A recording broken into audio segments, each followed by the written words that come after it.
Okay, my name is Ron Carrico. I'm a docent with the San Diego Air and Space Museum, and today is the 24th of April, 2014, and I'm interviewing Rod Braswell, a B-24 pilot from World War II. And I guess we can just start with some easy general questions. First of all, why don't you tell me your full name? Rodney Braswell. And where were you born? I was born in South Carolina in 1921. What did your parents do? My dad was a 30-year military man. He was in the Army when I was born, and he was still in the Army when I was flying combat over in Europe. Oh, what was his position in the Army? He was in communications at Signal Corps. So what did your mother do? Or did she do anything in particular? In those days, mothers they took care of their homes and their children. Did she work during the war by any chance? My mother? Yeah. No, my mother didn't work any time that I know of. Okay, so you graduated from high school what year? It was 39. So, and about 2 years later, did you go to college immediately after? Yeah, I started at college at Virginia Tech. I lived in Virginia at the time, and I went to Virginia Tech. So was it 39 or 1940 when there was sort of an emphasis by the government to build up the military forces? I believe it started in 40. It could have been in 39, but I didn't realize it. I did realize it in 1940, though. Did you get drafted, or? No.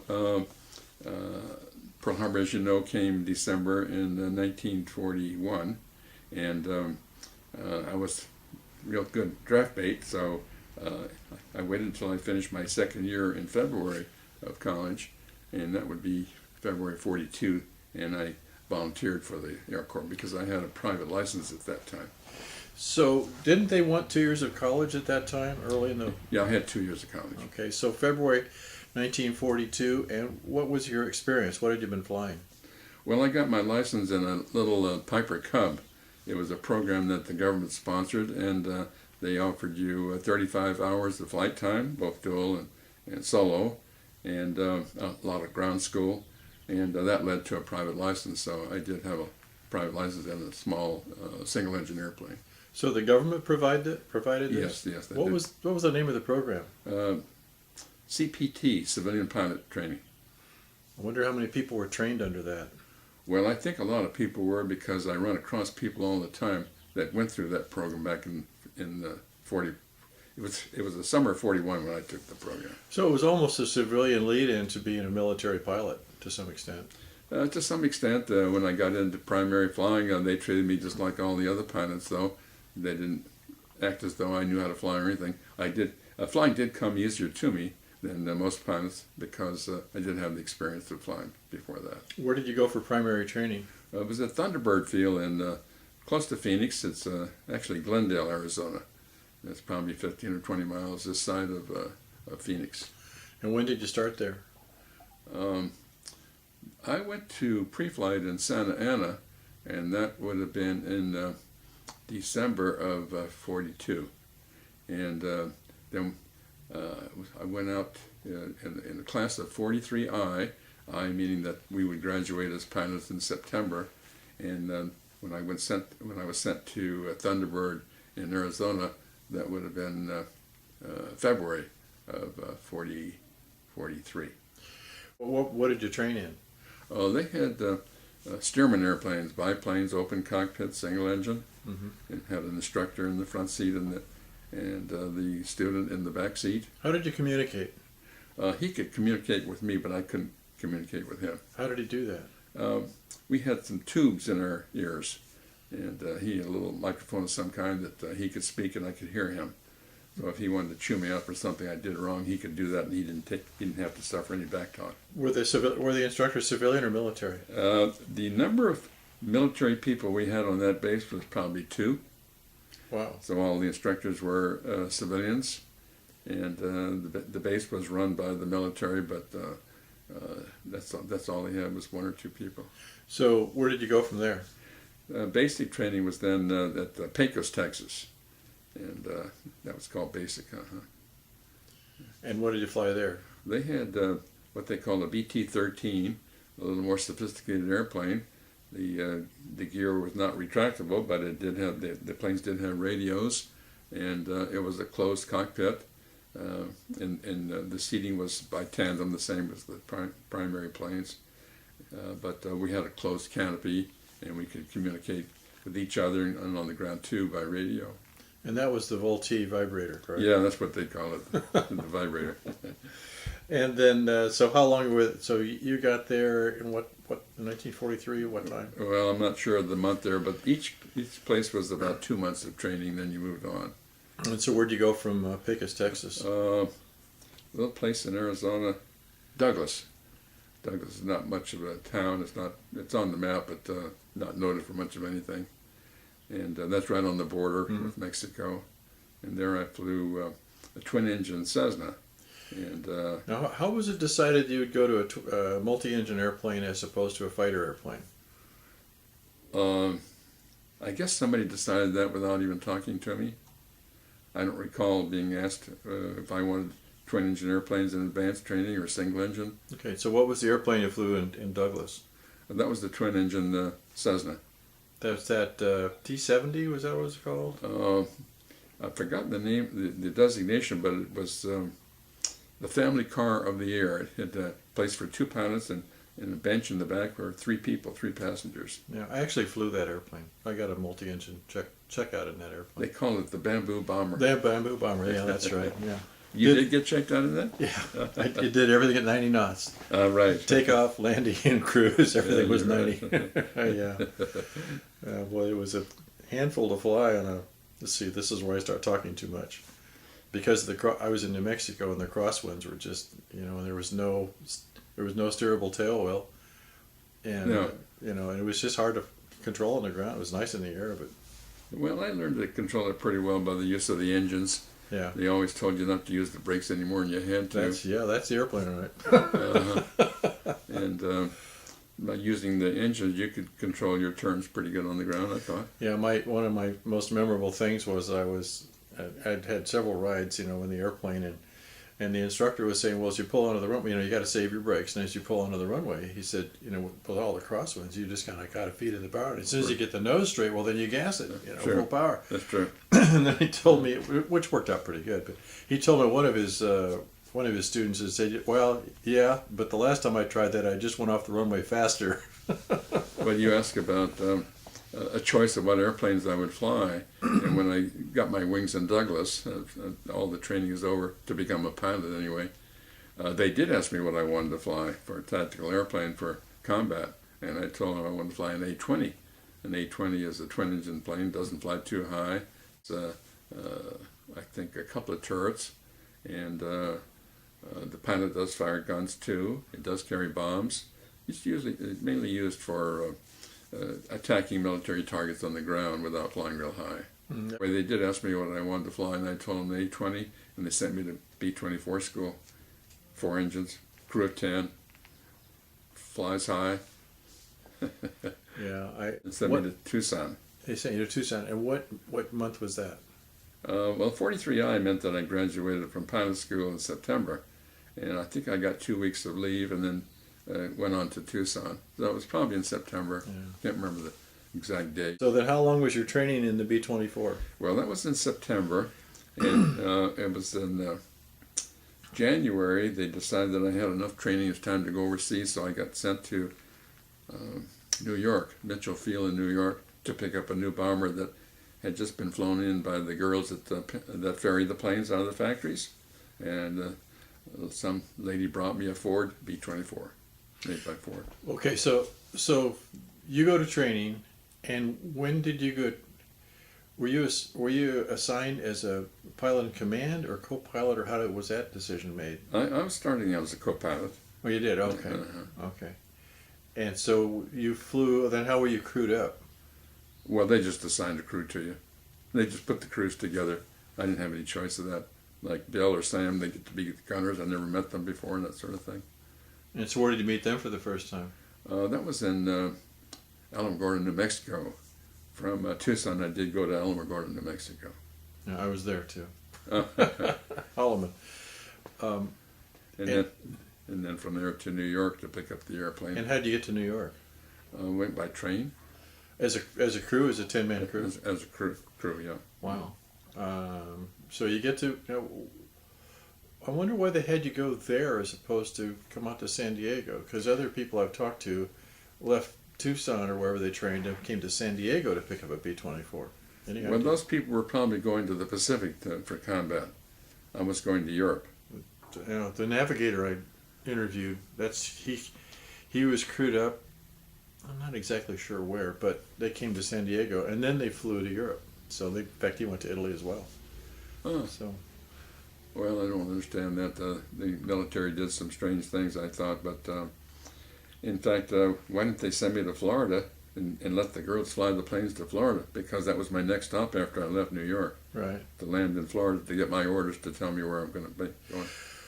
So did you ever meet the women that flew the airplanes in? No. Yeah. Then they just flew it in there and took off.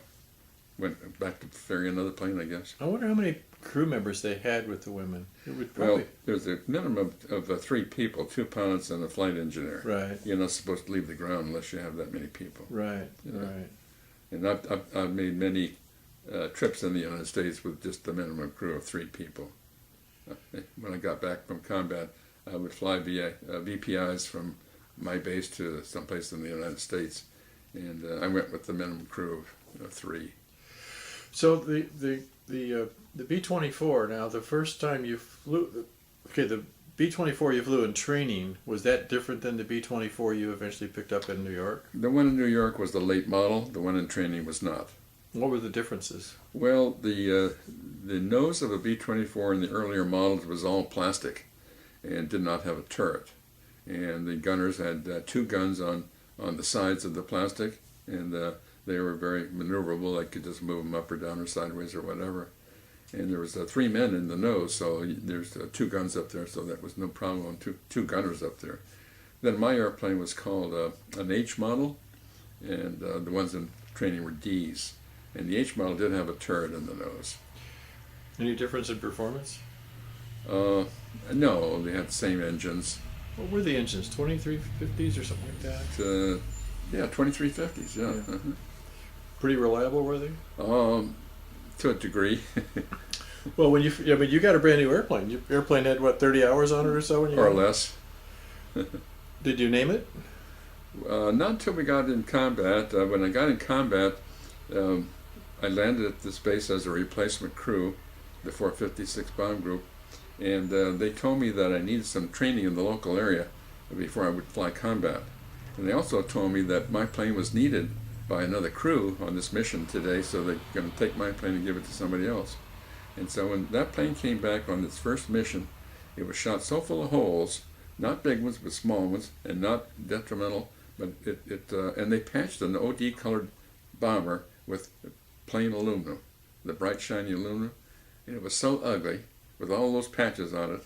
So my bombardier painted a picture on the nose, and it was a picture of a flyer with his helmet on and his goggles and so forth, and he's pulling his helmet down over his ears in this manner, and there's flak breaking all around overhead, and we named the plane Flak Happy. He was a pretty good artist. He did a nice job on the nose there with that flyer. So now you're still a co-pilot at this point.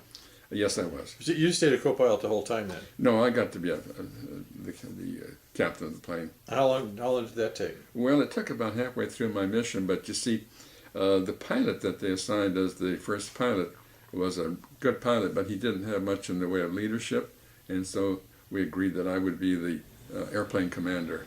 So I was the airplane commander the whole time. You agreed, or he just deferred to you? We agreed. So you just switched seats? No, we didn't switch seats.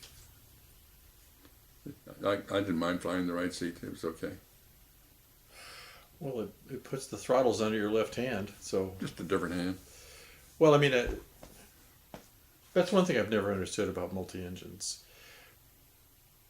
Well, because I flew fighters too, and then I flew C-130s.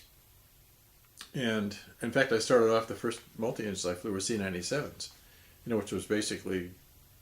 was spruced up B-29, B-50, and Yeah. it was really an antique. Mm-hmm. And for the pilot in command to basically sit there and do nothing but steer all the time, you know, he would just kind of bark out commands, and other people would respond to his commands. You know, RPM 2350 and manifold pressure, whatever. You know. Sure.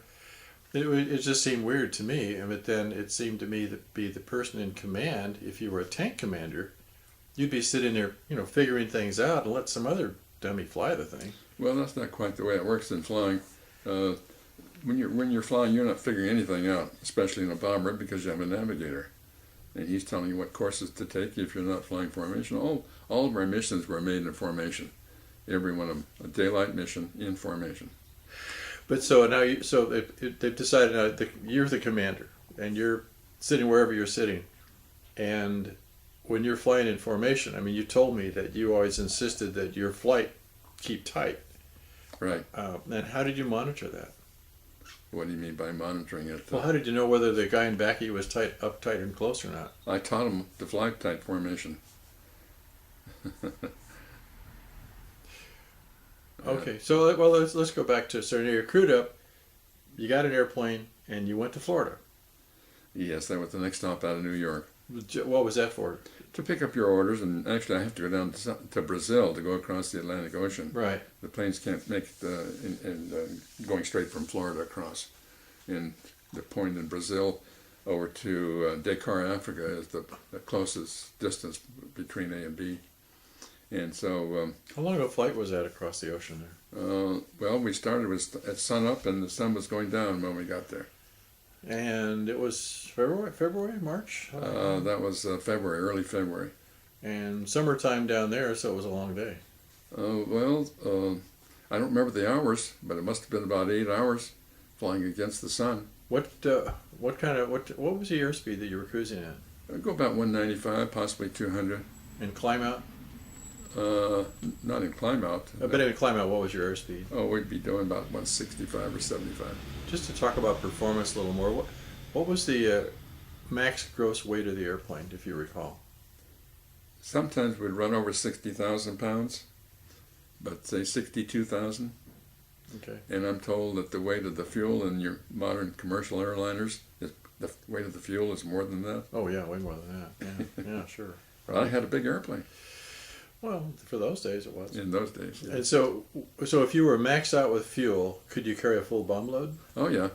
We always carried a full bomb load. We could get up to 10,000 pounds. Wait a minute. No, it would be 8,000. 4 2,000-pound bombs. So it would be 8,000 pounds. We didn't always carry 2,000-pounders. Sometimes it would be 500, sometimes 100-pounders. When you always see these pictures of taken out of the airplane of the bombs hitting the ground, but actually you couldn't actually see the bombs hit the ground, could you? Yours. You could if you looked, but I was busy doing something else. Well, I was just thinking that the amount of time it takes from the bomb to you're going. What was your drop speed? What did you slow down to drop? Didn't slow down to drop. You slow down to stay in formation. And in case somebody gets behind a little bit, you have to have a way for him to get a little extra speed and catch up.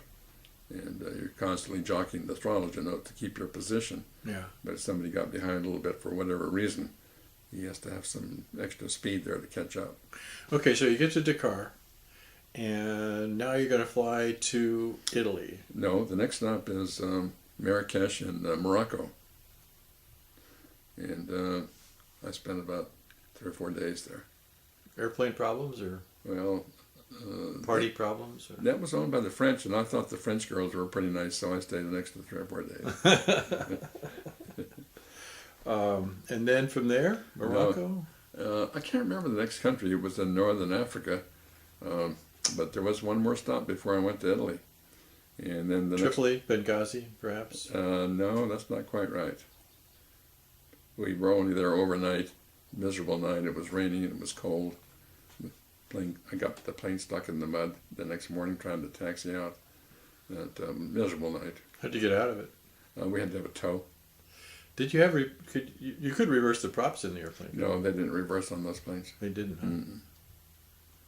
No, I think that didn't come out until right at the end of the war. The plane could have reversed its props, and one landed at the base where it was in Colorado. But and then the next stop was into Bari, Italy. Bari was headquarters for. How do you spell that? B-A-R-I. And what part of Italy is that? It's pretty much southern. I'm not sure exactly where it's located, but it's in southern Italy. East or west coast? It would be close to the Adriatic. That would be the east coast of Italy. It's inland a little bit. It's not right on the water. And that was headquarters for the 15th Air Force, so you stop there so that you can get your assignment on where you're going to be based. So when did you finally get there? Well, we spent the night there in Bari, which is kind of interesting because they didn't have any place for us to sleep there. There's 10 men that have no place to sleep in a foreign country that don't speak the language. And that wasn't easy to find a place to sleep. But some little kid came along and thought he knew what we wanted, which he was wrong because we weren't looking for women, we were looking for a place to sleep. He took us to a place where you could have a woman if you wanted her. But that didn't work out too well in that respect, but we did get a good night's sleep there. And the next morning took off for the 456 bomb group, which is probably about an hour north of there. And that was close to Cerignola.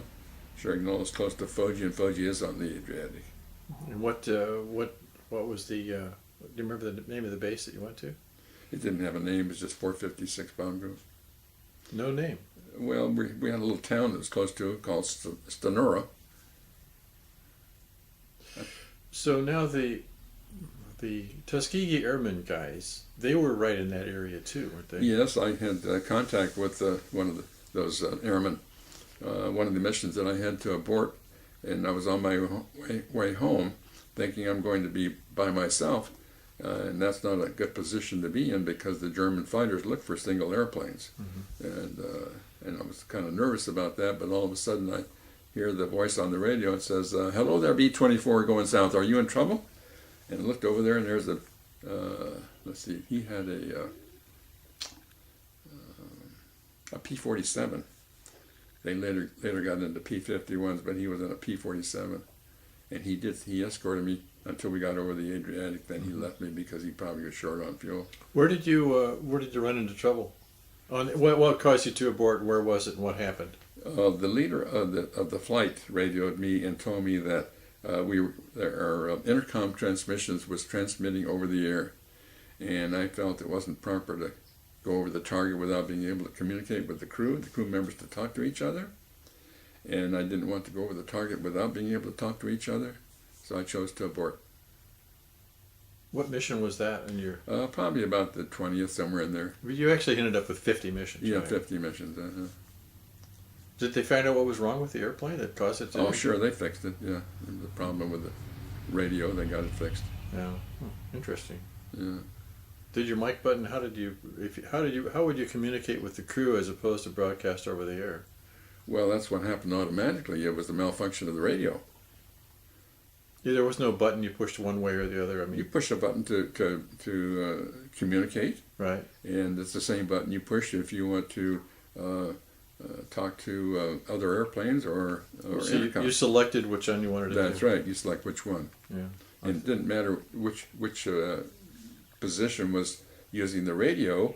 All of us were communicating over the air, and that broadcast our position, our height, our elevation, direction. More in the airplane side. Let's talk about so you get to the 456. Right. You guys are the new kids on the block. Right. What was the attitude like of the people that were there? Well, they accepted as one of them. There wasn't any problem there. They lost a crew in a plane. That's the reason that I had to be a replacement crew. And so, well, they need the crew and they need the airplane in the formation, so they were glad to have us. And so you must have had some initial briefings from different people. Well, I had to have training in the local area. Yeah, okay. The new guys always got that. Right. Mainly how to fly formation. And You hadn't done formation before? we had, but it wasn't combat formation. And that's just, there's another plane out there, just somewhere out there, not close to you. Same direction, same day? Yeah, right. So that must have been an interesting thing to fly a fairly clumsy airplane in formation, close formation particularly. Yes, you're right about that. You have to be on your toes, and it's a little touchy, but I learned how to do it and do it correctly.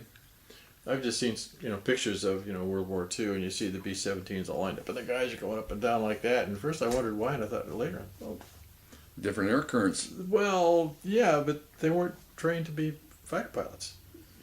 Fighter pilots, that's what you fly over in formation, So, Uh-huh. and you're not flying an airplane that's as responsive and easy to fly. Oh, sure. Mm-hmm. Well, B-24 is hard to fly because you don't get any assist by hydraulics or electric or anything like that. You had trim though, right? Oh, yeah, we had trim tabs. Electric trim. No, the trim tabs were wheels. Ooh. You just move a wheel around. Right. So you were busy. Well, you don't generally trim but once. You have to trim a few times, but the trim that you make on it is, it lasts quite a while. Now, did you have an autopilot? Yes. And altitude hold and heading hold, all that sort of thing? Or... Uh-huh. I had that. And then, but on a bomb run, who actually controlled the airplane? Well, let me back up and tell you that we didn't use automatic pilot because when you're flying formation, that's controlled by the pilot. Mm-hmm. It must be controlled by the pilot.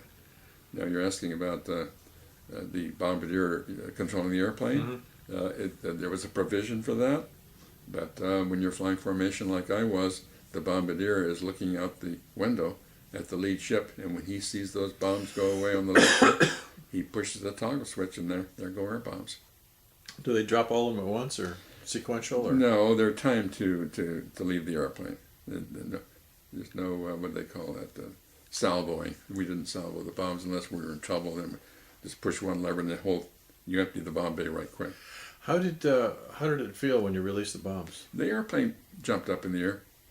I mean, it's pretty sudden jolt. Yeah, you could feel it. Well, I guess if you let go of 10,000 pounds and you got a 40,000 pound airplane, it's going to make a heck of a difference. Yeah.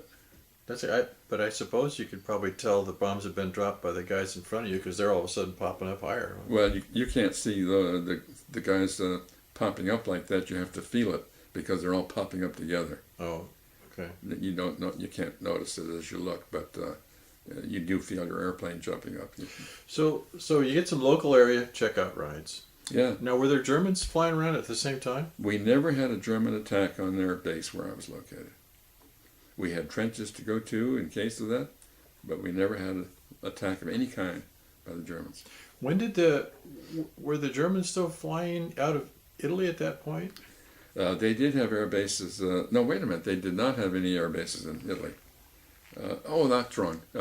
They did have a few, but they moved most of their airplanes further north, where they were trying to protect the bombers from bombing out their factories, Right. where they make tanks and airplanes and everything. Okay, so let's set the time again. So now you got to 456 when? Yeah, February 44. So this is by then Italy's been invaded by the Allies, and they pushed.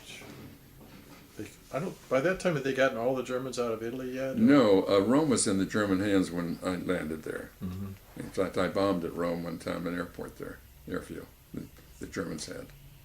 But the front lines were moving fairly rapidly, and they were continuing to go north. So Rome fell to our troops fairly early after I got there. Mm-hmm. Then they had that invasion by in ANZIO, and that was further north of Rome, and that lasted for a little while because that turned out to be a real bad mistake and a lot of losses in there. And Was that? I can't remember exactly why the losses. It was one of those things where the Germans had the high ground, and they outnumbered their people, and the casualties were really heavy. Yeah. I did fly in support of the ANZIO beachhead a couple of times to try to knock out the supplies that were coming south to supply the Germans at ANZIO. Okay, so you get there in February 44. You flew a few missions to get used to the local area, know what the airport looked like. A couple of days, that's all. Okay. With your full crew? No, they didn't go. It's not, they're not going to fire the guns. It's just to acquaint the pilots and the the 4 officers acquaint them. So you must have had some sit-down talks with the other air crews and about what it was like. I mean, you must have had a lot of trepidation about it, didn't you? Well, I think I flew my first combat mission about the 3rd day I was there. But what was weren't you scared to death? I mean... Yeah, that's putting it mildly. Let me tell you. Okay. It was the airfield in Rome that we were hitting. That was my first mission. And being based on the east coast at the Adriatic, we flew due west to get over the Mediterranean. Now, there's no action over the Mediterranean, so now we're going north to get up to Rome, and there's no action over the Mediterranean. But when we made that right turn to go into Italy, into Rome, I want to tell you, I was scared to death. And nothing happened on the whole mission as far as enemy action is concerned. I didn't see a single fighter. I didn't see any anti-aircraft shells, but I was scared to death. But I got over that after that. I wasn't that scared anymore.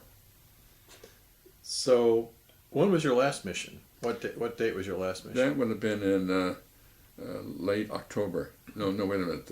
Late August, yeah, because I came back in September. So you were actually in combat for about 5 months. Something like that. And yeah. so you flew about 10 missions a month. Yeah, that's about right. Uh-huh. Which means every other day, basically. Every 3rd day or so. Well, sometimes it would be 3 missions in 3 days. And then I'd get a break and not fly for maybe a week. I went to the rest camp at Isle of Capri. I was there for 2 weeks. So I didn't fly during that time.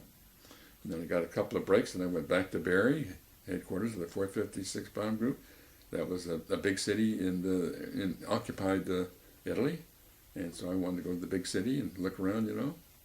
And then I'd take an airplane once in a while, fly over to Naples, stay a day or 2. So it wasn't flying like 3 missions, would you say 10 missions a month? Mm-hmm. It wasn't like, maybe I get 15 missions this month and only 5 next month because I'm going somewhere else to have some fun. Okay, so let's say it's Monday. Do they tell you that you're going to have a mission on Tuesday or Wednesday? Yes, they did that. And then who planned the mission out? I think it was, well, who's going to fly tomorrow is planned right there in our bomb group. Right. But whether we're going to fly, whether the Air Force is going to fly tomorrow or not, that's planned at headquarters. Right. And the target's planned at headquarters. And headquarters was for our particular group was in Sherignola. For our wing, not our group. There's more groups than one wing. Out of curiosity, have you ever been back there? Yes, I went back in '92. Really? Went to the old airfield where we flew from. It's a vegetable garden today. Oh, really? There's no runway there. You know, Paisanos went back to Debden last summer. Back where? Back to Debden, where he was stationed in England. Oh, yeah. Well, was there an airfield there? Yep. It's still there, but it's used as a storage base. And so he went on board and showed him his Eagle Squadron ID. Oh, yeah. Talked to somebody on the base, and they took him around the base. And I guess they went to the barracks. And the mess hall was still the same as it had been 60 years ago. Yeah. Well, it's interesting on that trip because these were all veterans, you know, from the bomb group that I flew with, and we all were arguing where the runway was. And while I was stationed over there flying combat, I got behind in the taxi out, and I poured the coal to it to catch up a little bit, and I went around the corner, around the curve a little bit fast, and I blew a tire. Well, you only have one tire. Mm-hmm. You didn't have to do 2 or more. And when you blow a tire, well, you're dead in the water. And I found that curve in 1992 where I blew that tire. It's a haul road for the vegetables today. So I know where that runway was. Yeah. That settled that argument. And it turned out that the commanding officer, a colonel, had an Italian houseboy, and he's the one that got that land to make it into a vegetable garden. And I met him in 1992. Wow. Yeah, he owned the land now. Wow, how about that? Well, it's okay. So your first mission is to Rome. Yeah. Scared to death. Yeah. And then what happened after that? What kind of missions did you have? Let's talk about your second mission, if you remember. Well, I can't remember which was second and which was third, but we started doing more long trips after that. Once in a while, we'd bomb up in the northern part of Italy to knock out the railroad yards where they're still sending probably troops and supplies south. How many airplanes? In those kind of raids in Italy. Oh, well, in Italy they split it up. We didn't put 600 airplanes in one formation there. We did that only for going to targets like Ploesti and Vienna and Bucharest, targets that need to be knocked out because they are strategic targets, such as refining oils in Ploesti, and we used to call that Hitler's gas station. If you knock out his gas station, he's not going to be able to make war very long. Yeah. And so we made several trips there. I made 3 trips to Ploesti. Remember the dates? No, I don't. Yeah. And I went to Bucharest a couple of times, and I went to Vienna more than twice. Which country is Bucharest? Romania. Okay. I think that's right. And I went to Vienna several times. Vienna was probably just as hot a target as Ploesti, because they were manufacturing ball bearings there and tanks, and that was pretty important to Hitler. So let's talk about a Ploesti raid. So you take off, you join up, and first of all, 600 airplanes. Where do all the 600 airplanes come from? Well, they have their own areas where they're circling around until all the planes get off the ground and join up. We never had a collision, to my knowledge. So everybody just, I mean, I talked to a B-17 pilot a long time ago. He said out of England you'd see almost like, looks like a tornado of airplanes just sort of climbing. And then all at once everybody turns and goes. Most of our climbing, though, was done en route. We would still be fairly low when we struck out for the target. Well, your basic flight, though, was what, 12 or 15 airplanes? Let's see, 28. And so how did you did you just circle over the field till those all joined up? Is that how you did it? Yeah, you got them all together, and then we joined where you're supposed to be in the lineup. They're heading for the target. And how'd you know where you were supposed to be? Well, the leader knows, where I'm supposed to be? Yeah. They give us a chart that shows where you're flying today. Okay. And you didn't always fly in the same position.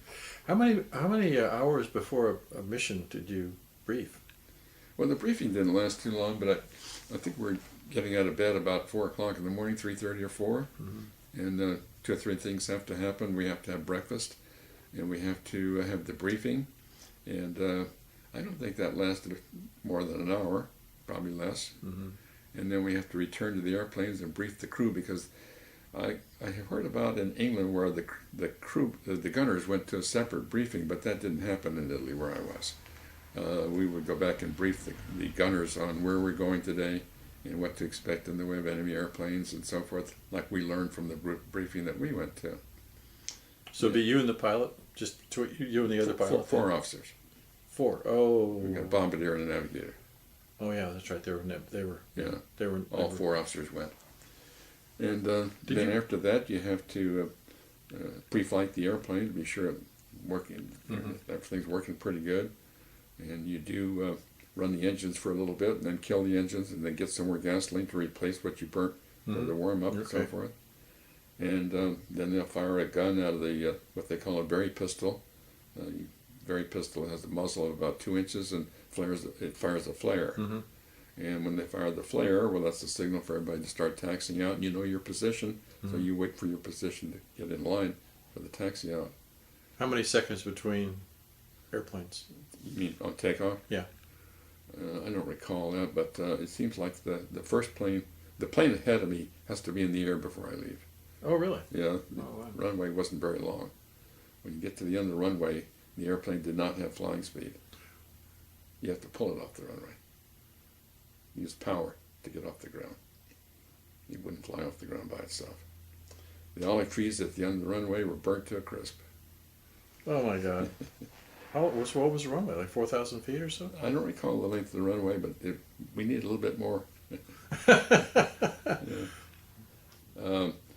So did you release the brakes at full power, or did you? Oh yeah. So you'd run full power and then you release the brakes. You right. wouldn't just sort of gradually feed it in. Right. Yeah. Oh man, that's scary. You guys didn't have water injection or anything like that, did you? Oh no, we had we had superchargers. Right. Yeah, but they weren't water injected. Superchargers as opposed to turbochargers. Well, turbocharged, I'm not sure what that is. But exhaust gas turns a propeller, and you get the power off of the exhaust, as opposed to a supercharger, which is basically the crank-driven sort of thing. Well, never mind. I think that's right. It has a kind of a windmill type of thing on there. Yeah, right. And it also has a bladder that is easy to blow. If you increase your throttles rapidly, you'll blow the bladder on that supercharger. And if you do that, you've lost a lot of power on that Oh engine. yeah. Yeah. Right. Well, what? Okay, so what was it? Do you remember the rotation speed and takeoff speed and all that? What do you mean by the rotation of the Well, at what engine? time? Well, Huh? rotation speed is that the olive trees got real big. You. Oh, when you get to the end of the runway, you pull it off the runway. So, any idea how fast you were going? I don't recall that now because it's important to get the plane off the ground when there's no more runway. Well, how'd you know? Wasn't there some sort? I mean, some sort of say, well, after 1,000 feet, if you're not doing 65 knots, to abort the takeoff or anything? Yeah, there was, but I don't recall those kind of numbers like that. Yeah. Okay. What was the landing speed, generally speaking? I think we're doing about 140, 145. Did the during the flight, who controlled the power? You or the flight engineer? Well, the power settings were two things. We had the superchargers, and then we had the just the throttles themselves. Mm-hmm. And we kind of left the superchargers alone and moved the throttles back and forth to control the speed. And how about the RPM? Did the engineer set that? No, he didn't. The engineer's job on landing was to call out the airspeed so it didn't get too low. Okay. But as you're flying around, I mean, well, I know this would be hard to remember. What kind of a RPM were you at when you were at altitude? You know, I don't recall that.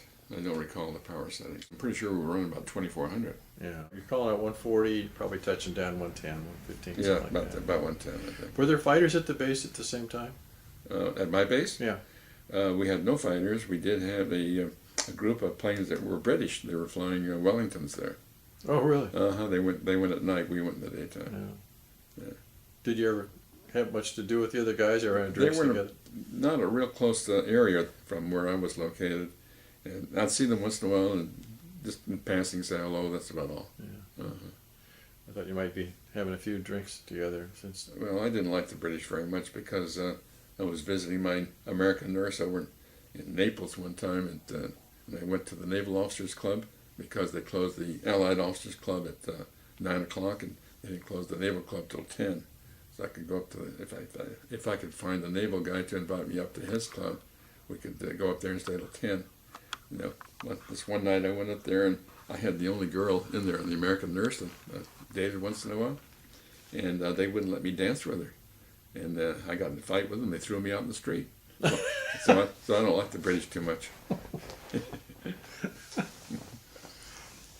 I guess sometimes it's hard to remember that you were in your 20s.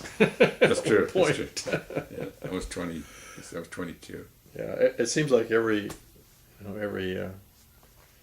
World War II pilot I talk to, the subject comes up of the local women, you know. Well, she wasn't really local. She was an American. Well, I girl. mean American or whatever Yeah. happens to be. The guys did date the Italian girls. In fact, there was a navigator from another crew that was in my tent with me, and he got taken down one time, and I knew the Italian girl that he dated, and I chose to go to town to tell her that he wouldn't be coming to see her anymore. Oh, And I did that, and I guess they'd gone together long enough to where she cried like a baby when I told her that. yeah. She probably had designs on coming back to the United States because most of those people did. And what happened to him? Oh, his plane got taken down. His plane, not just him and, No, and plane your went aircrew. I mean, I know you told me before you had injuries in your aircrew at certain Yeah. times. Mm-hmm. So. I took a shell through the nose and took out the seat of the gunner. I mean, his own seat, along with the airplane seat. And he lived long enough to make it back to Foggia. Foggia was where they had a hospital instead of a clinic, like we had a clinic at my base. So I put the plane down in Foggia, and he was still alive when they took him to the hospital. And I went up the next day, and he died during that night. And then there was a navigator that lost an eye in that same explosion. And they took him to the hospital, but he did live. So the fellows that you were with, the crew you were with, the navigator, you've seen them, I guess, since, or are you the last one remaining? I haven't seen any of my crew members since the war. Wow, really? None. That's odd. I wonder why. Well, that's not quite right. I did see my ball turret gunner.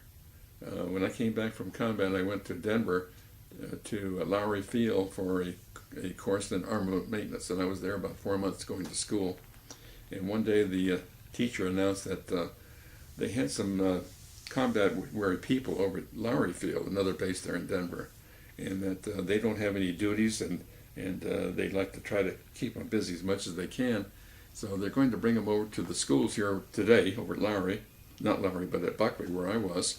And you'll see them wandering around, and if they ask you questions, we'll be nice to them, and if they don't ask you anything, we'll just be polite and let it go at that.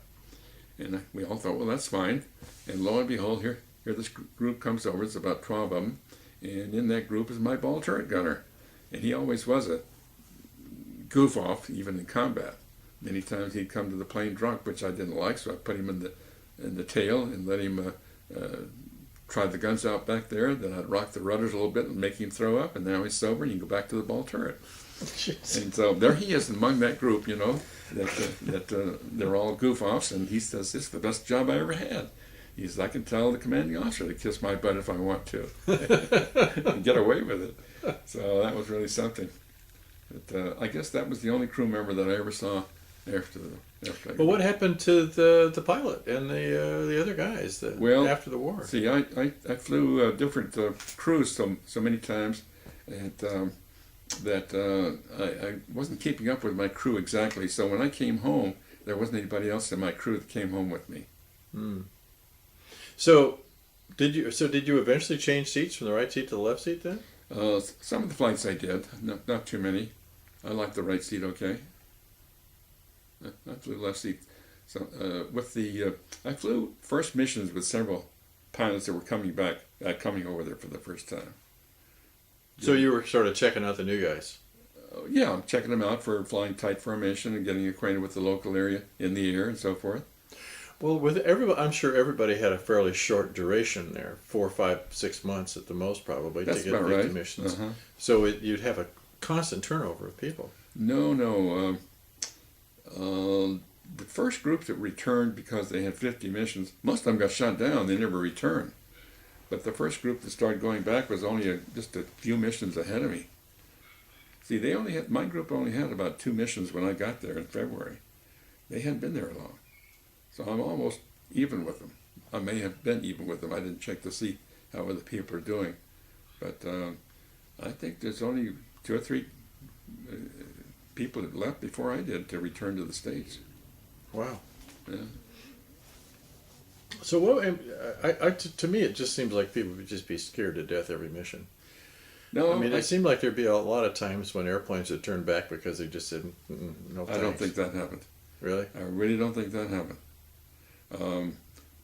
You know, I was scared, but I volunteered for this mission, for this job. Right. And if I was a volunteer, I have to do the best job I can. Sure.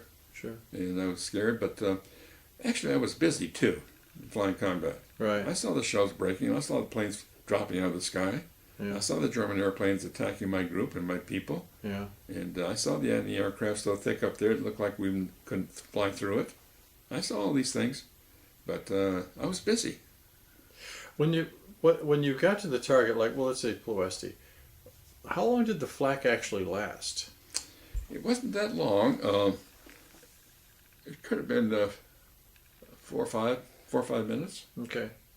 And then you start to worry about the fighters again.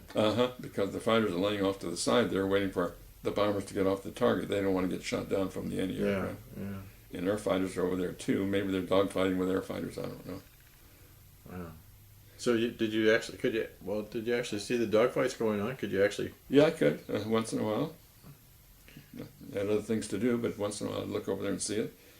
I flew about 200 feet in the back of an airplane in formation, and all of a sudden a ME-109 dove between our 2 airplanes, and right on his tail was a P-38. I saw both of them dive through the formation. I don't know what happened after that. Yeah. What did the so you're getting to the target. You have a trail of airplanes that is a couple hundred miles long, probably. Yeah. Okay. So what did you do to prepare? I mean, you get to the initial point. What sort of commands happened after the initial point? Well, you announce to the crew that you've hit the initial point, you'll be turning in for the target run. And after that, there's nothing to prepare except to open the bomb bay doors. Okay. And so, who commands the bomb bay doors to be open? Well, I can do it from the cockpit, or the bombardier can do it too. Did everybody in your flight do it at the same time? Pretty much. You watch the bombardier usually open the doors, and he would watch the lead ship to see what he's doing when he saw the bomb bay doors opening up, and then he'd open our doors too.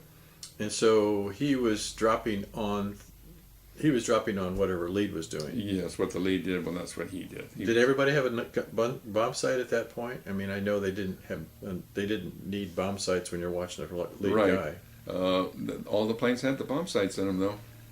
I suppose the theory was that if we got separated from the group, right, and we chose to go over the target by ourselves, which you weren't supposed to do, that maybe the bombardier needed to use the bomb sight. That never happened to me.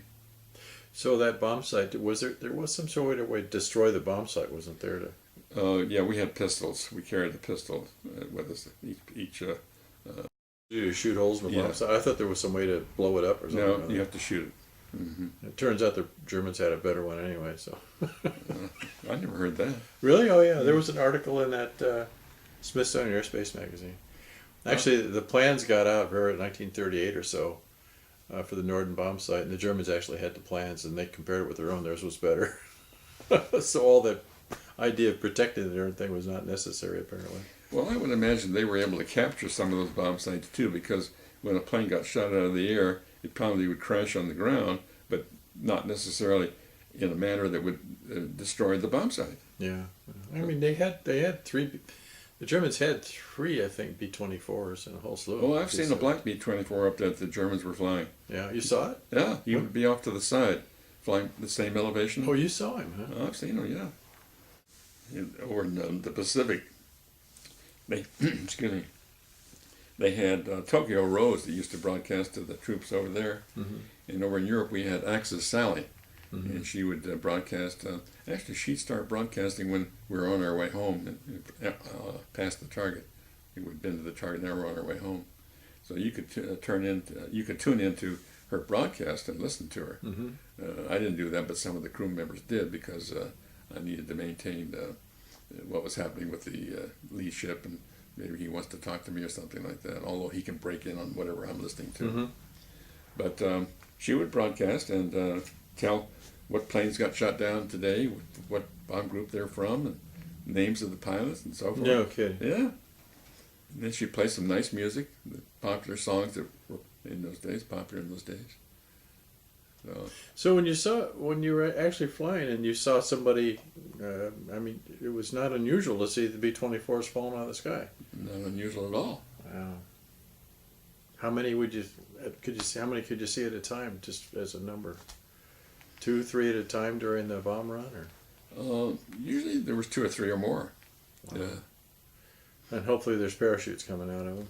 Well, I couldn't watch all the way, but the crew members sometimes would, and I don't remember ever an occasion where 10 parachutes came out of the airplane. Really? Sometimes as many as 6. Yeah. When that plane is spinning going down, it's not easy for the pilot to get out. It's not easy for anybody to get out, but it's real tough for the pilot to get out. He has to go through the bomb bay. Yeah. It's quite a ways from the cockpit where he sits to the bomb bay where he jumps. How did you guys handle the empty bunks at night? That must have been tough. Well, the whole thing was tough, but we're 20 and 21, 22 years old, and it's a little easier to take when you're that young. Why is that? You just have a feeling that you're not going to die. The other guy did, or is going to, but you're not going to. We weren't flying one day, and I told the crew that they never get to strafe because we're always 4 or 5 miles in the air, and maybe they like to strafe. And they said, "Well, what are you thinking about?" And I said, "Well, I know where there's some duck blinds down the Adriatic, and if you'd like to go down there, I'll fly low and let you guys strafe the duck blinds." Yeah, let's do that. So away we went, and I would kind of dive off to the side of the duck blind, then pull up after that. And when I got back to the base, the 31-year-old engineer said he was going to quit flying with me and everybody else. He said, "You young guys are just too young and too daring." And I said, what's your problem? He said, well, you pulled up after diving on the duck line. You got water in the back end of that airplane. Oh, jeez. And he was 31. I'm 22. There's a difference. I wonder if they got any ducks. Oh, there's no ducks around. Or Jucks or Germans or whatever they There's were. nobody in the duck They were line. shooting at. Yeah. Did any of your crew ever? Well, actually, what's it? Okay, so you're inside the airplane. Can you hear the flak go off? You do if it's close by. But when you're approaching the target, you can see, not always, but most of the time, you can see such a black sky up there, which is nothing more than the shells breaking, the anti-aircraft shells breaking. Well, I remember in Ambrose's book there, I think it was McGovern, one of those guys, was saying that, you just aim for the middle of the cloud. Yeah, you're heading into that. And you think, boy, it's too bad I have to fly into that, but that's the way it's going to be. Did you always go in the same altitude? No, never. How come? Well, so they can get our altitude. Well, actually, each group was assigned a different altitude. And we went to 25,000 once, and the plane was mushing so badly that we didn't fly 25 anymore. The B-17s could go to 25 and 26. But so we would always stay under 24. A lot of times at 24, but frequently 23 or 21, 22. And your cruise speed was like 195. Well, we didn't cruise in formation. We're doing 175. And then you didn't slow down to drop then. No, we've been cruising. I've been flying at 175 all the time. So the only thing happened, you just open the bomb doors. Airplane probably slowed down a little bit with the bomb doors open. Yeah, a little more friction, so to speak. Yeah, drag. Yeah. Drag. Yes. So when the bombs are away, then you still have some flak to contend with? Or? Yes. But we would make a turn after the bombs are gone, and a diving turn too, in case somebody got injured on the bomb run. Their planes got hit, but they're still with us. Right. And we need to slow down a little bit. So in doing that, we maintain the speed, but put it into a dive. What was it like in let's say the worst flight you ever had? How many airplanes were lost out of your particular package or group? I was never aware of how many each group lost or each squadron lost. I never knew that. So maybe I didn't want to know. Your main concern was your guys. That and to get my 50 missions. Yeah. Wow. I wanted to go home. Yeah. Wow. I bet. So now on the way back, you have clearly the formations are not as tight as they were. Oh no, they're kind of sloppy. And well, we had to keep the tight formation for a while because the fighters stayed with us for a while. See, they could fly for a while and then go down, regas, and get back up again. And that's what they did. Sometimes they get 2 missions, the German fighters. And so we kept the formation as long as we had German fighters, but then when we got out of their range and we didn't see any more, didn't expect to see any more, then we did kind of loosen up a little bit. Where did the Germans come from? That is... They were all over. They were in Romania and Austria. They had a training field in southern France. Any idea what's the most number of fighters you ever saw, German fighters? I had other jobs to do, count fighters. I don't know. I've seen quite a few at one time. Yeah. I saw Me-262, the German's jet fighter. Yeah, right. He got the airplane that I was flying on. It took him out instead of me. I beg your pardon. What? He took out the bomber that I was flying on. The guy you were flying formation on. Mm-hmm. How did he get him? We got him in the bomb bay. I saw smoke coming out of the bomb bay, and he pulled out a formation, and I guess he went down. I didn't see him after that. And the 262, where did he come from? I don't know where they were based. How do you know it was a 262? Well, it's a twin engine. It's fast. No, I mean, okay, you're flying on a guy in front of you who's, 100 yards in front of you or so? No, not that much. Oh, so how did you know it was a 262? Did he get up between the two of you? He was coming in on an attack like this from the front. It was a head-on attack. Oh, okay. And he peeled out before he got to us. I've heard some people say that they had kamikaze pilots in Germany, but I never experienced that. Yeah, they tried that, but they didn't do it. The I pilots wouldn't do it. That's what happened. That woman, Hannah Reich, suggested it, and it was poo-pooed right away. Oh, yeah. Yeah, the command said, no, we're not going to do that. Mm-hmm. Well, so, So that when the fighters came in, was it sort of willy-nilly from all different directions, or? Most of the attacks were from the back. It gave them more time to fire because they're both going in the same direction. Did your airplane ever get hit by a fighter? Oh yeah. Did you know? I mean. Oh yeah. And how could you tell? Oh. Well, it wasn't flak, I guess. Yeah, the flak would tear big holes in the plane. Right. Their 50 calibers wouldn't do that. It would just make a hole about the size of your finger. But you needed it needed to find something like a engine or oil line or whatever, flight control. So how many times you didn't fly just one airplane? You two or three different. Three. I went through 3 airplanes. The first time I landed a plane with 2 engines out on one side, and this is kind of interesting. Coming off of the coast of France, I had 2 engines out on one side, and that means I can't maintain level flight, meaning I can't get back to base. Right. And so I asked the crew, I polled each one of them, you got a couple of choices here. We can go into Switzerland and be interned because they're neutral, and you'll never fly again for the rest of the war. Or we can go into Corsica, a friendly base, and they'll pick us up and we'll fly again. Everybody voted to go to Corsica. Wow. That's what we did. Wow, that's cool. I never saw that plane again. And What had caused the engines to go out? One of them went out because it overheated, but I got flak in the second one, flak in France. So basically, you heard a big explosion. All of a sudden, you lose oil pressure. They starts unwinding. Well, you lose the oil pressure, and you mean when it gets hit? Yeah. Oh yeah, the oil pressure is gone right now. Yeah. Okay, so now when you had the second airplane, did you rename it again to Flak Happy? No, it was named the Galloping Ghost.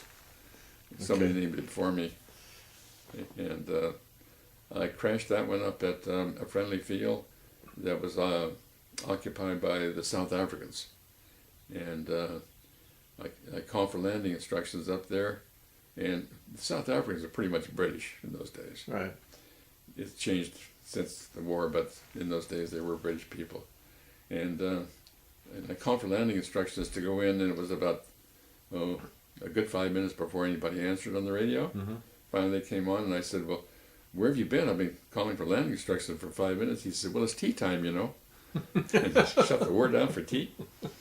Anyway, I landed, and the nose wheel collapsed on landing, and so it skidded it on the nose. What caused it to go in there? There was some damage to your airplane? No, I had gone in there to pick up another crew who had gone in an emergency landing. Oh, okay. And that's all I was going to do, was just pick up the crew. But I didn't get to do that because I cracked my plane up. Well, how were you? If I had 10 people on board, you were going to add another 10, or was it just? No, I only had 3. Okay, all right. The minimum crew for 3, and then I could put 10 more on there. So then, how did you get home from that? They sent another plane the next day. I had to spend the night with the South Africans. Did you like them better than the British, or? Oh, a little bit, not much. I'd smoke the British cigarettes and listen to the British chatter. And I was glad to leave. They sent a crane out. They were flying B-26s, and their planes were due in pretty quick on a mission. So they sent a crane over to pick up the nose and then pull the nose wheel out and lock it down. Oh, yeah. And then they could tow it off the runway. Right. And I thought, well, I'll just fly it on back to today, with the nose wheel hanging down, locked down. And I cranked up the engines, and the flight engineer said, you better shut her down, and there's a gas leak in the bomb bay. And that's what causes those things to blow up. Yeah. The fumes in the bomb bay. Yeah. And so I left it there. So now you go back to Fogia, to your base, when you remember about when that was? Oh, that probably was about somewhere around 30 or 35 missions. So you're a highly experienced guy at that point. Absolutely. Yeah. Wow. We went to the rest camp about 25 missions, sometimes it'd be 27. Or... You call it a rest camp. I've never heard that term before. Well, most people call it R&R. Right. Yeah, we call it a rest camp. What did you do? Our duties were nothing. We had no duties. And they had a handful of girls that would go to the dances and dance with the guys, but there wasn't enough girls to go around. So my buddy and I went down to the boat to meet the boat. And the first boat that came in the next morning, we didn't particularly think that was we didn't see a lady that we thought was right for us, so we went the second time the next day, and both of us got lined up with a lady that we spent the rest of our time with over there. Wow. Americans, British, or? They were American nurses. Oh, wow. That's how I met this American nurse. I met her at the Isle of Capri. Wow. Yeah. Wow. Did you ever see her after the war? No, I got to go home at 50 missions, and she was there for the duration. And I went home in 44, and she didn't go home until late 45. Never saw her again. No. I always thought that was too bad, but she didn't get to go home when I went home. I wonder what happened to her. Ever find out? No, never saw her again. Heard from her. Wow. You're no Ernest Hemingway, I guess, huh? Well, they used to have Facebook and other things like that, like they do today, so I never did try to contact her. Where was she from? Virginia, Really? where I grew up, pretty much. Yeah, wow. When I was ready to go home, what they would do, they'd send you to Naples, where you catch the boat, the ship. Right. And they had so many people going home, it took almost 30 days to play workup over there. To play what? Workup, to get to the top of the list so you could board the ship. Oh, work up to the top of the ship. To board the ship. So you just hung out in Naples? Yeah. That must have not been fun. Well, my nurse lived in Naples, so it wasn't all that bad. Oh, okay. Okay. So you left in August of 44. Right.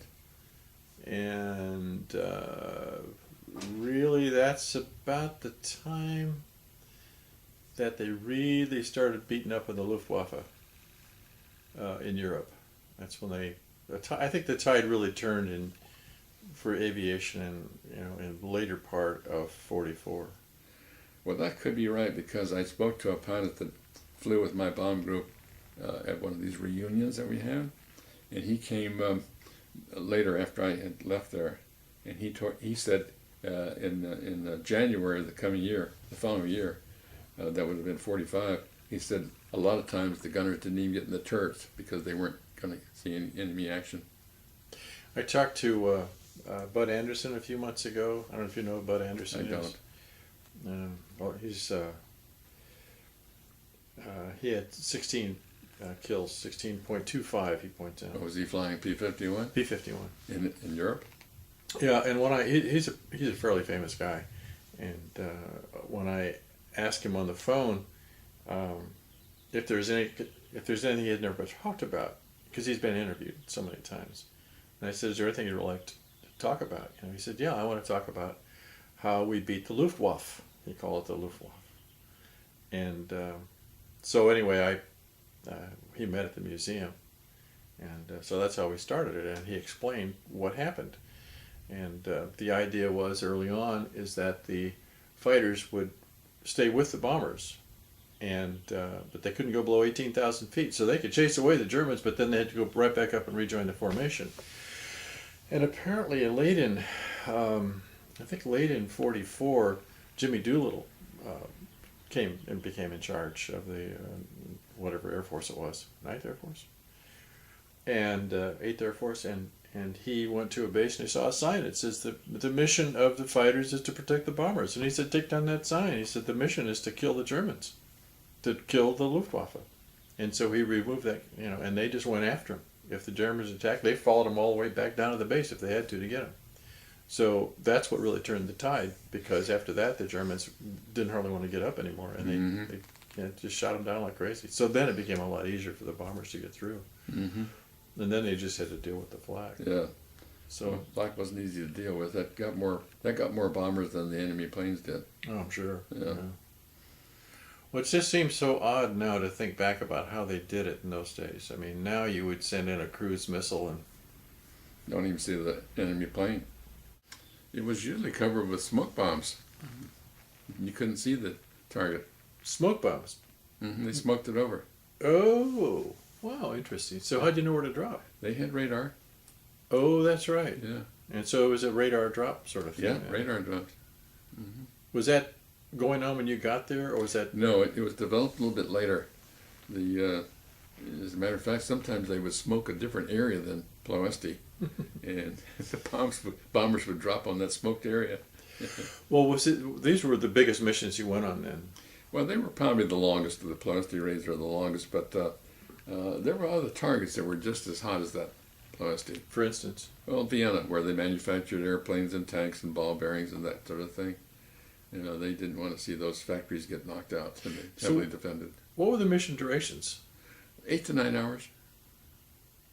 And when you came back, I mean, I guess as you're flying across the Adriatic, there are probably no problems going across the No, Adriatic. once you're off the Adriatic, no problems. Okay. Sometimes in flying over Yugoslavia, you might see some enemy planes. They weren't based in Yugoslavia, but they weren't very far from there. What did you guys have for provisions on the airplane? Did you have coffee, water? They didn't have any. Must have had water. I don't remember now, but we must have had water. But we did have C rations, K rations. Mm-hmm. Not very good food. Today they have meals ready to eat, I think. Sure, yeah. What was the temperature like inside the airplane? Well, outside it was 35 below. Right. And they issued electric suits to everybody before we went into combat, because we would need those every time we went up.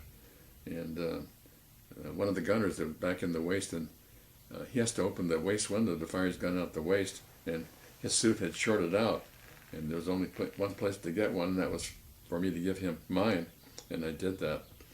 But it was always warmer in the cockpit. We had heaters, but they were gasoline heaters, Mm-hmm. and that caught on fire one time, and I said, no more heat. It's the end of that. But we had plexiglass overhead, and the sun would be coming in through there and Sure. warming the cockpit. And that would probably be the only extra heat that we got, but I don't have to move around as much as the gunner does, so I can wear a little heavier clothes. So now, what were the gunners doing when you were just sleeping on the floors, or? On the way to the target? Yeah. Oh yeah, I had to alert them that the enemy plane's approaching or something like that.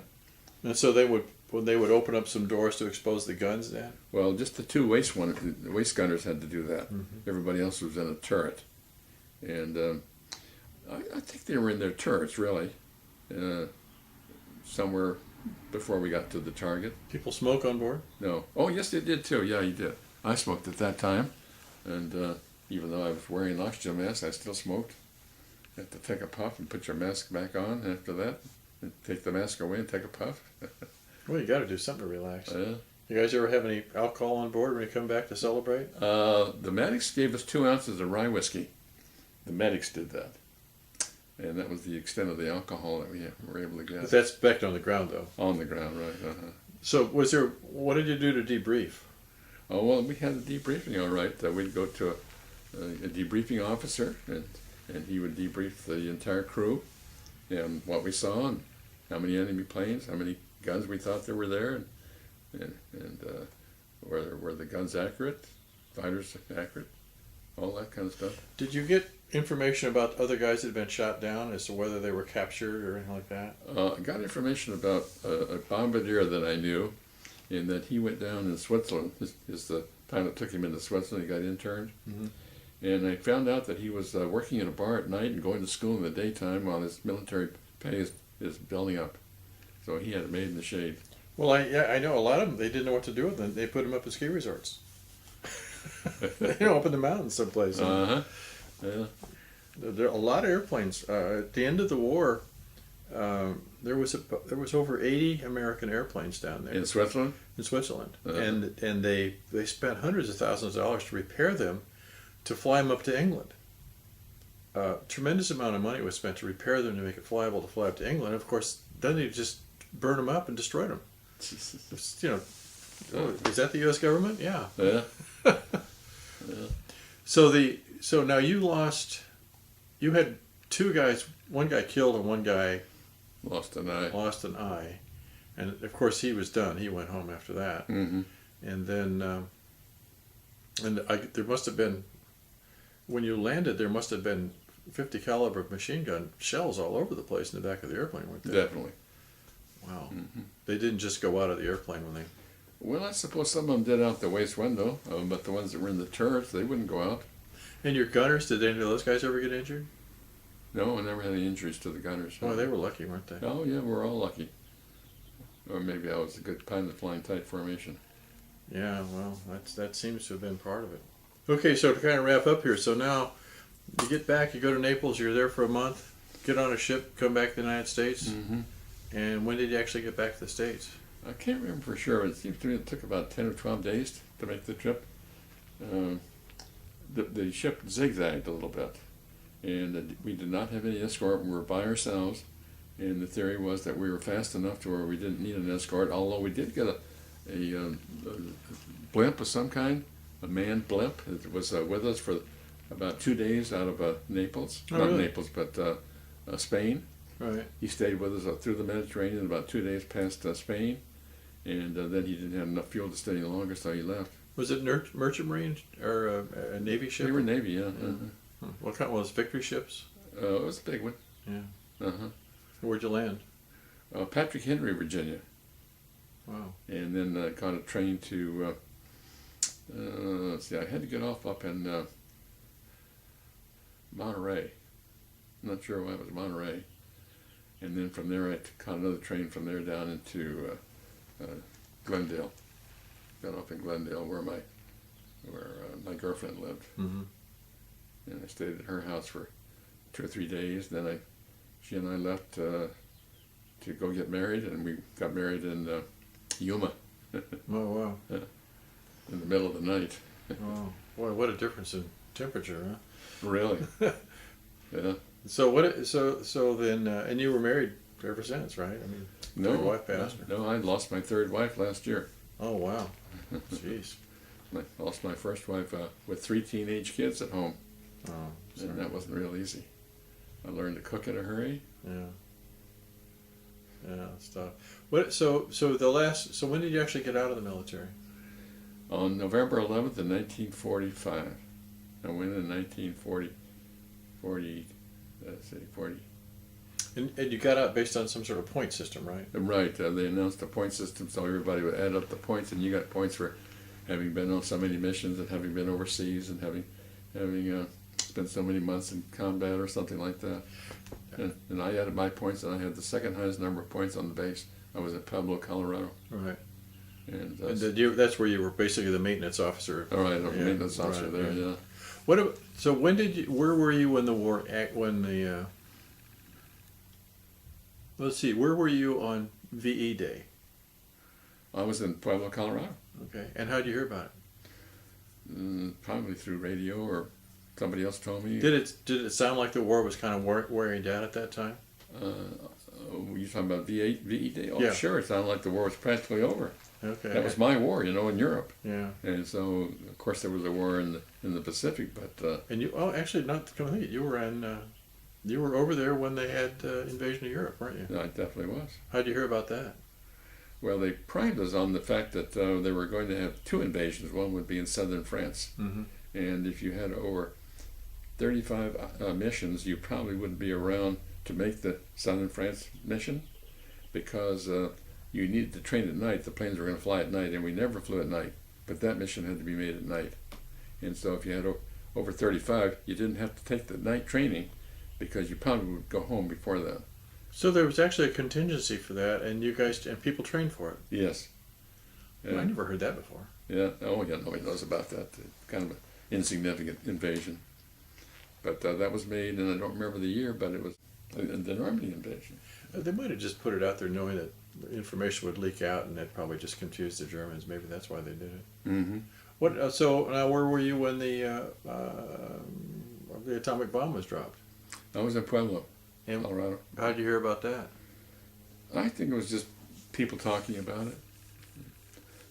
I didn't listen to the radio or anything at that time when I was stationed in Pueblo. And so I just heard people talking about it.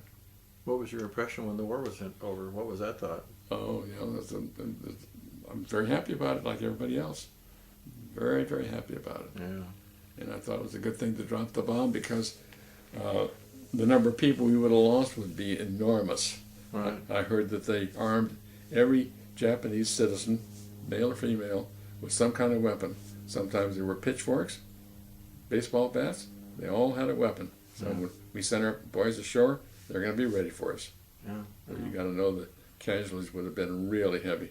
Yeah. Oh, yeah. Yeah. So I was very pleased that we dropped the bomb. And, So 3 months later, you're out. 2 months later, you're out. mm-hmm. I was one of the first to get out in 45. I got out in November 11th, the day I went in, 3 years later. So did you just go right back to college then? No, I didn't go back to college. I had a family by then. Oh, yeah. And went to work. Yeah, wow. Mm-hmm. No, you hear a lot about post-traumatic stress these days. Was there much of that going on for the combat veterans that you knew that came back? And I think there was, but it didn't seem to affect me like it did so many people. Might be because I was younger. But loud noises still bother me a lot. If they're suddenly, I went to a military funeral down there at the Marine base in Miramar, Mm-hmm. and they for the ceremony they had a rifle squad that fired 3 shots out there, or 21. I'm not sure now. Several shots. But anyway, when the first one went off, I just about hit the deck. Really? It really scared me to death. Wow. And 70 years after the war, I'm still shocked by the sound of guns. Yeah. But other than that, I didn't. It didn't affect me too much on. From what I can tell, it doesn't seem to affect aviators as much because you're not seeing it. Right. And of course, you had the situation where a guy was really badly wounded in your airplane. Yeah. So It was hard to take, but I recognize there are going to be casualties. I might be one myself someday, but I didn't think so, and I wasn't. yeah. I got hit in the chest with a piece of flak that came through the side of the airplane, and I had on a flak suit, Yeah. so it didn't penetrate, fell to the floor. Yeah. It's in a frame in the other room in a picture. Yeah. It's about 2 inches long. Yeah. You were lucky. Yeah. Well, thank you much for your time. This was wonderful. Let's see. We've talked for an hour and 25 minutes. Okay.